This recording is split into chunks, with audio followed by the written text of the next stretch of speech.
اب یہ بات ہے کہ دیکھیں میں آپ کو ایک حدیث پڑھتا ہوں، امام ترمذی رحمہ اللہ نے یہ حدیث نقل فرمائی ہے اور حضرت حذیفہ رضی اللہ عنہ سے یہ روایت نقل کی گئی ہے کہ قال كنا جلوسا عند النبي صلی اللہ علیہ وسلم فقال انی لا ادری ما بقائی فیکم فاقتدوا بالذین من بعدی واشار الى ابی بکر وعمر. ایک حدیث ہو گئی. دوسری حدیث میں آپ کو رسول اللہ صلی اللہ علیہ وسلم کی پڑھاتا ہوں، سناتا ہوں، آپ اس پر غور کریں. رسول اللہ صلی اللہ علیہ وسلم وہ حدیث جھوٹ ہے، یہ حدیث جھوٹ ہے، ہم نہیں مانتے اپنی بارے میں. ٹھیک ہے یہ حدیث جھوٹ ہے. اب اگر آپ اس حدیث کو جھوٹ مانو گے تو اس کے علاوہ میں آپ کو یہ کہوں گا کہ حضرت ابو بکر صدیق رضی اللہ عنہ کی خلافت پر صحابہ کا اجماع ہوا تھا اور حضرت علی رضی اللہ عنہ نے ان کے ہاتھ پر بیعت کی تھی. آپ حضرت علی چلو بھائی آپ معاف کرو بھائی، یہ جو ہے نا یہ باتیں کسی بچے کو بتا دینا. بچے کے بچے میری بات سنو، آپ کی ہمت نہیں ہے. ابھی آپ تعلیم حاصل کرو میرے بھائی، ابھی آپ تعلیم حاصل کرو، مرتد و دائرہ اسلام سے تعلیم حاصل کرو نا. میں نے کہا کہ آپ خلافت کے منکر، آپ کے لیے پڑھنے کا وقت ہے. اگر ہمت ہے تو بھائی بات کرے، مت بھاگو. آپ لوگوں کے ساتھ گھنٹہ باتیں کرتے ہو، آپ دوسروں کے ساتھ گھنٹے بات کرتے ہو. میری ایک بات سن کر آپ کا چہرہ زرد ہو جاتا اور بھاگتی کیوں ہو؟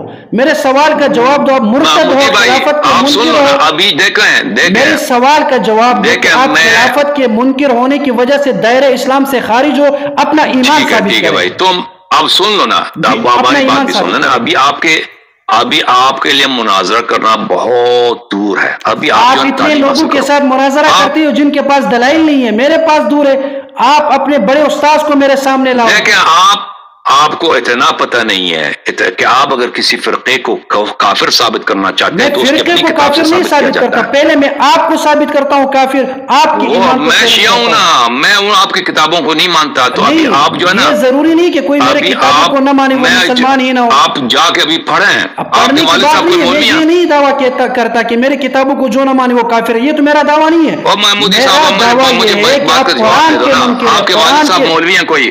آپ قرآن کے منکر. مولوی صاحب میرے پاس کوئی نہیں. قرآن کے منکر ابو بکر عمر ہے، قرآن کا منکر عائشہ تھی. میرے بات سنو، آپ کا باپ بھی قرآن کا منکر تھا، آپ کے دادا بھی منکر تھے، پورے نسل شیعت منکر تھے. آپ دائرہ اسلام سے خارج ہے. ہمت ہے تو بات کر کے دکھائے. لیکن آپ کسی مولوی صاحب کے بیٹے ہیں بھائی مدرسے میں، ادھر آپ کو مثلا وہ ادھر زیادہ آپ ایسا بات نہ کریں. میری بات سنیں. آپ میرے ساتھ دلائل کی بنیاد پر بات کریں. میں آپ سے دلائل کی بنیاد پر بات کرنا چاہتا ہوں. آپ اپنا ایمان ثابت کریں.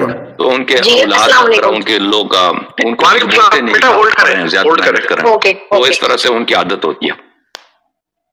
تو ابھی آپ کے لیے پڑھنے کا وقت ہے. ابھی آپ پڑھیں، تعلیم حاصل کریں. میرے مناظرات کو دیکھیں. پڑھنے کے بچے میری ایک بات کو سن کر آپ نے کال کاٹ دیا. آپ کی ہمت ہے کہنا کہ ابو بکر کا خلافت اجماعی تھا. اگر اتنی ہمت ہے تو میری مائک آن کرے. میں نے کہا کہ حضرت علی رضی اللہ عنہ نے حضرت ابو بکر رضی اللہ عنہ کے ہاتھ پر بیعت کی ہے. آپ اس کے منکر ہے، دائرہ اسلام سے خارج ہے. آپ دائرہ اسلام سے خارج ہے، آپ کا ایمان ثابت نہیں ہے. ہمت تو میری اس بات کا جواب دو. اپنا ایمان ثابت کریں. محمودی بھائی اتنا غصہ نہ کیا کرو یار غصے کی بات نہیں. بات کیوں نہیں سنتا ہے؟ پہلی مرتبہ میں پھر بات کرتا ہوں تم سے انشاءاللہ. ہم آپس میں طے کرتے ہیں. آپ سے لائیو طے کرواتے تو آپ جھگڑا شروع کر دیتے. جھگڑا میں نے کیا؟ کافروں سے کیا مناظرہ کرنے آئے ہو بھائی؟ وہ تمہیں کافر کہہ دے گا، تم اسے کافر کہہ دو گے، ایسے مناظرہ ہوگا؟ میں نے اس کو حدیث، اس نے پہلی بار بھی میری کال کاٹ دی تھی. کرتے ہیں اگلے ہفتے مناظرہ آپ کا رکھواتا ہوں میں. کیوں ابھی ٹائم لیا تھا میری بات کروائے ان سے؟ کیسے ہیں آپ؟ خیریت سے ہیں انشاءاللہ؟ میں ٹھیک ٹھاک. آپ کیسے ہیں؟